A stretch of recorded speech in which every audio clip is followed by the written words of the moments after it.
जय गुरुदेव।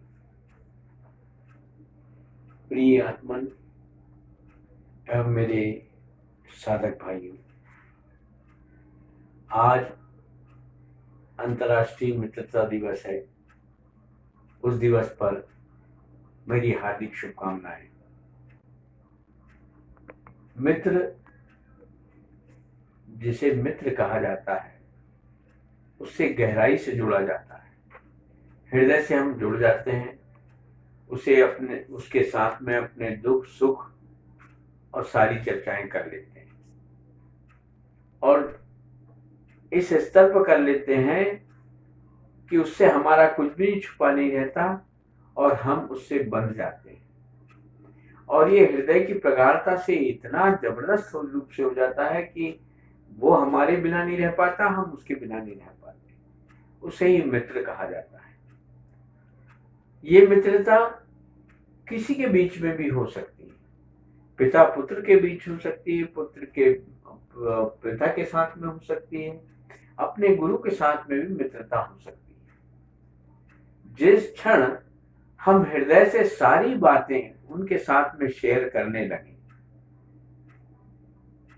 तो वास्तव में हम उनसे पूरी तरह जुड़ जाएंगे और पा जाएंगे। मैं उसी मित्रता की बात करूंगा आपसे कि गुरु के साथ में आप कैसे जुड़ सकते हैं।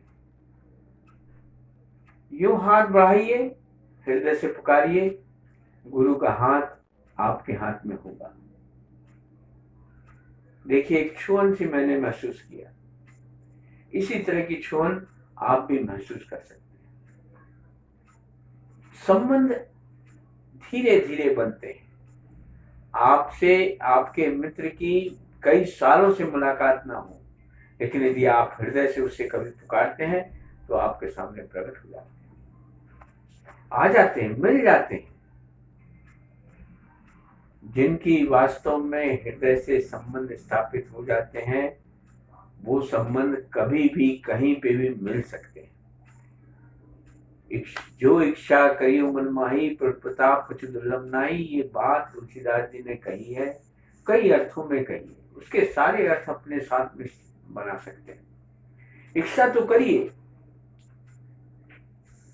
आपके संबंध बन जाने पर वो व्यक्ति आपके साथ में उसी तरह का मित्रतापूर्ण व्यवहार करेगा ही।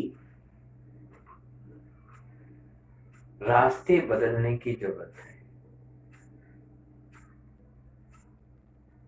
कोई किनारा बनाने की जरूरत नहीं है, किनारा करने की जरूरत नहीं, कह रहा हूं रास्ते बदलने की जरूरत है। आप अपने रास्ते बदल लेंगे, निश्चित तौर पर वो व्यक्ति आपका अपना होता चले जाएगा। मैं निष्काम कर्म, निष्काम सन्यासी, निष्काम ग्रस्त, इसकी चर्चा कर रहा हूं। मैंने पहले भी एपिसोड्स में आप लोगों से निष्काम कर्म की बातचीत की थी। आपका कर्म किसी फल की आकांक्षा के साथ में नहीं होना चाहिए।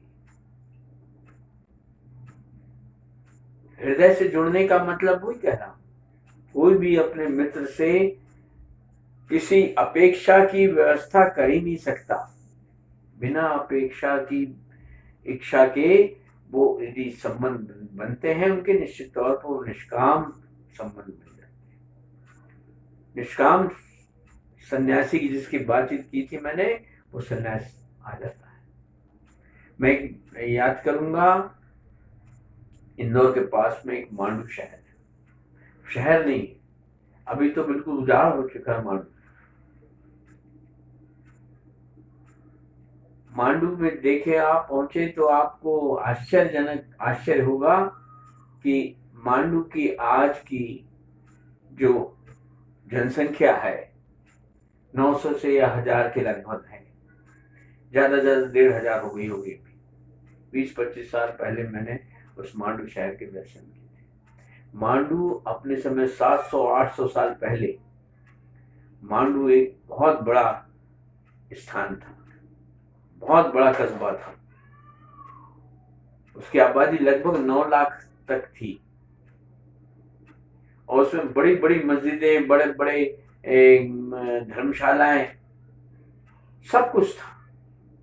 क्यों जड़ गया, क्यों समाप्त हो गया, कैसे हो जाता है? कारण एक मुझे जो समझ में आया, वहां रास्ते बदल गए। पहले ऊंट से पहुंचते थे लोग, ऊंट था आवागमन का साधन। ऊंट के रहने वगैरह के लिए भी अस्तबल अस्तबल टाइप के जगह थी।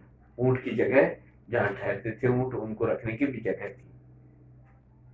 उस राजमहल के पास में जो आबादी थी, वहां अक्सर लोग ऊंट से पहुंचते थे, वैसी थी, और वो ऊंटों का रास्ता चला आता था। तो क्या हुआ, धीरे धीरे यात्रा के तरीके बदल गए, रास्ते और कहीं से चेंज हो गए, बस्ती धीरे धीरे उजाड़ होती चली गई, लोग बदलते चले गए, जगह बदल जाती है, तरीका बदल जाता है। क्यों हुआ ऐसा? इसीलिए हुआ कि हमारे आवागमन के साधन अलग अलग तरीके के हो गए, और हम ऐसा ही मैं बोलता हूं कि व्यक्ति को अपने हृदय से जुड़ने की कोशिश करना चाहिए, वरना रास्ते बदल गए तो आपकी दूरियां बदल जाएंगी, दूर होते चले जाएंगे। एक सन्यासी थे और एक दुकानदार। सन्यासी से निकलते निकलते एक दुकानदार ने उससे पूछा, कहाँ जा रहे हो महाराज? तुमने कहीं नहीं, मैं भी काम की तलाश में मैं चाहता हूँ। सन्यासी को भी काम की जरूरत थी, वो कहीं रहना चाहता था, कुछ समय रुकना चाहता था, कुछ काम करना चाहता था। तो वो जैसे उसने उससे बोला व्यापारी से, तो व्यापारी अपने हिसाब से सोचता है।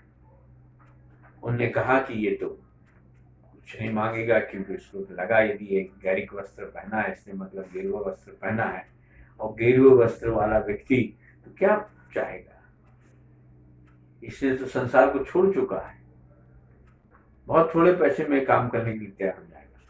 उसने कहा ठीक है, मैं तुमको काम दूंगा, मेरे यहाँ काम करो।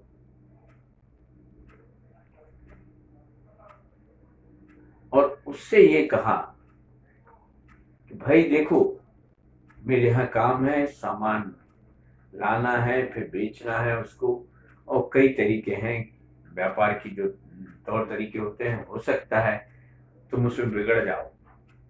बिगड़ जाने का मतलब ये था कि तुम जिस तरह से, मैं एक व्यापारी जिस तरह से सोचता है, अपने ज्यादा से ज्यादा चीजों की कीमत बताकर किसी को भी ठगना चाहता है, तो ठगने की भी जरूरत उनको कई बार पड़ती है या रहती है। इसको इस अर्थ में ले अपन कि व्यापार के कुछ नियम होते हैं, जिस व्यापार के नियम किसी किसी को दुख भी पहुंचा सकते हैं और सुख भी पहुंचा सकते हैं। उन नियमों के अंतर्गत सन्यासी के बिगड़ने का डर था, ऐसा उसने किसने कहा? दुकानदार ने कहा। तो दुकानदार तो अपना व्यापारी था, वो अपने व्यापारी सिस्टम से पूछ रहा था, प्रश्न कर रहा था उससे। बोले कब तक रुकोगे?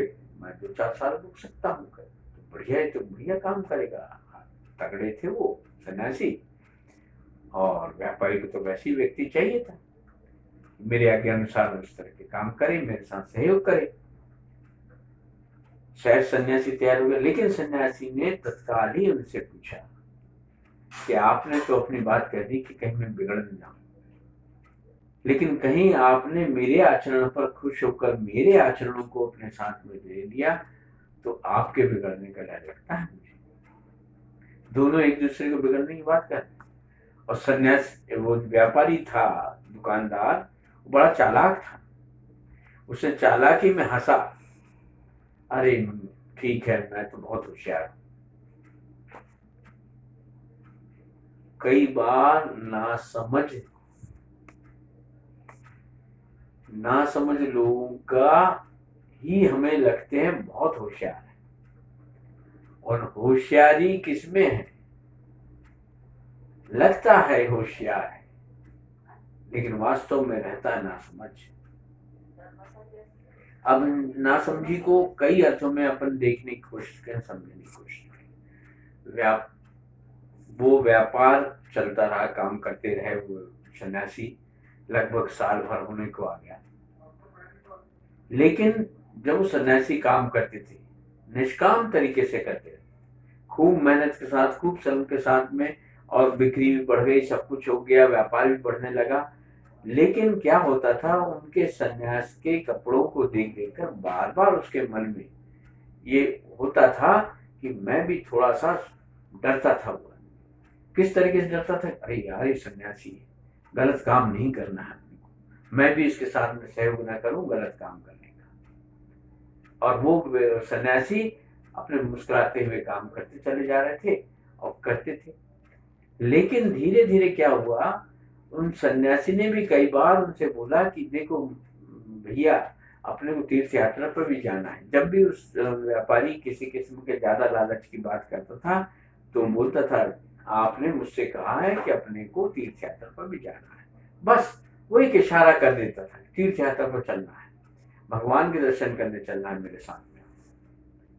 बस वो भी डर जाता था और कहता था, अरे यार मेरे को जाना है, गलत काम ज्यादा नहीं करना है। धीरे धीरे उसके अंदर ये सुधार होने लगा, वो आकर्षित होने लगा सन्यास की ओर, और उसके मन से जो लोगों को लूटने की बातें थी, छल करना था, कपट करना था, वो अपने आप धीरे धीरे तिरोहित हो गया, बिना कहे।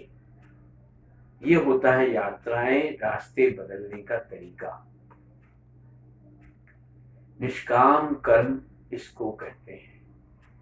निष्काम कर्म करते चले जाओ, निश्चित तौर पर आपके साथ में इस तरह की सहूलियतें बढ़ जाएंगी और आप एक अच्छे व्यक्ति बनते चले जाओ।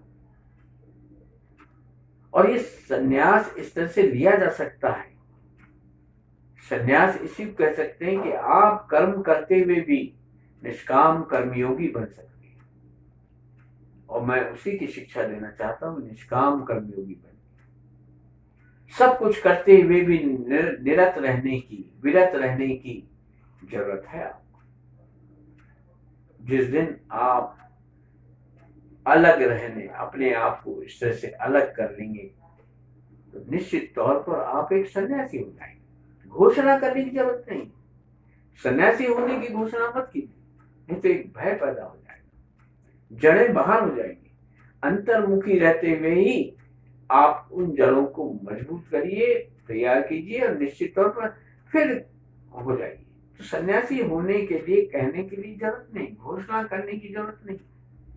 घोषणा मत करिए, रोक के रखिए, और इसी गृहस्थ जीवन में रहते हुए भी आप अपने आप को निष्काम कर्मयोगी बना सकते हैं, जिसको भगवान श्री कृष्ण ने अपने निष्काम कर्म की संज्ञा दी थी।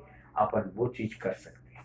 तो मित्रता इस तरह की यदि आपकी हो जाएगी तो वास्तव में पूरी चीजें सुधरना शुरू हो जाएगी। आप एक सुधार पैदा होगा आपके अंदर, धीरे धीरे इसको करने की जरूरत है। हम अब इसको अपनी बातों को विराम देते हैं। अगले सत्र में हम और चर्चाएं करेंगे इसी संबंध में। जय गुरु।